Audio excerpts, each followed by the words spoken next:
அஸ்ஸலாமு அலைக்கும் வரஹ்மத்துல்லாஹி வபரகாத்துஹு.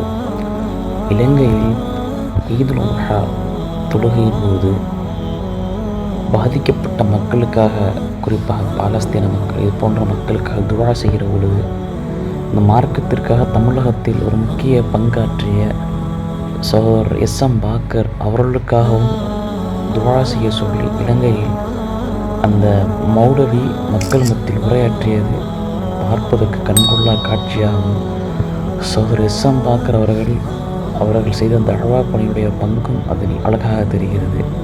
அதனுடைய வீடியோவாக இது இருக்கிறது. நீங்களே அதனுடைய காட்சியை பாருங்கள். அவர்கள் உயிர் உடைமை எல்லாம் அளிக்கப்பட்டு பாலஸ்தீனம் என்ற பகுதியை இல்லாத அளவுக்கு போகின்ற அளவுக்கு அந்த மக்கள் மிக அநியாயமாக உலகத்தில் எல்லாரும் சேர்ந்த அதிகாரம் படைத்தவர்கள் நசுங்கிக் கொண்டிருக்கக்கூடிய அந்த காசா மக்களுக்காக வேண்டி நீங்கள் கண்டிப்பாக துஆ செய்ய கடமைப்பட்டிருக்கிறீர்கள். அதுபோல இந்த தாவாவுடைய பணிக்காக உழைத்த எத்தனையோ சகோதரர்கள் இருக்கிறார்கள்.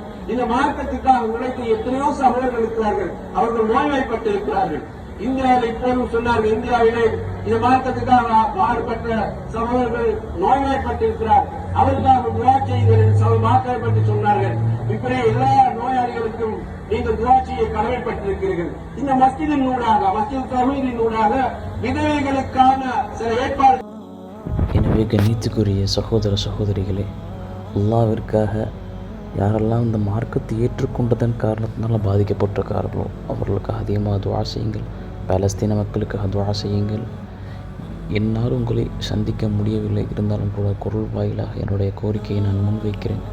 அதே போல் சகோதரர் எஸ்.எம். பாக்கர் அவருக்காக அதிகமாக துஆ செய்யுங்கள். மார்க்கத்திற்காக உழைக்கக்கூடிய என்னுடைய சகாக்களுக்காக துஆ செய்யுங்கள். அல்லாஹ் ரப்புல் ஆலமீன் நம்முடைய பிரார்த்தனை ஏற்றுக்கொண்டு நாம் அனைவரும் சொர்க்கத்தில் உயர்ந்த சொர்க்கமாக அந்த ஜன்னத்துல் ஃபிர்தௌஸில் ஒன்றாக அமரக்கூடிய பாக்கியத்தை நம் அனைவருக்கும் தந்தல் புரிவானாக. அஸ்ஸலாமு அலைக்கும் வரஹ்மத்துல்லாஹி வபரகாத்துஹு.